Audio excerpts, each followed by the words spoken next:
Most people walk into Aldi and immediately feel lost.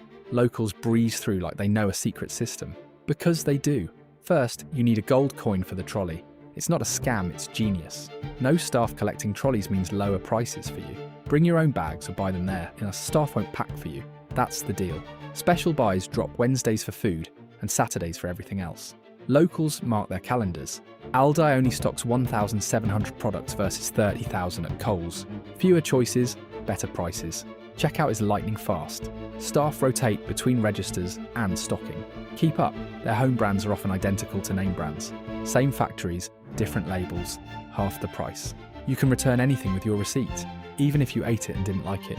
No home delivery, but click and collect works fine. Pack fast after paying. Don't hold up the line. The ultimate hack.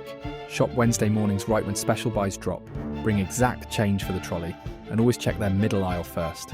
Do this, not tourist shopping.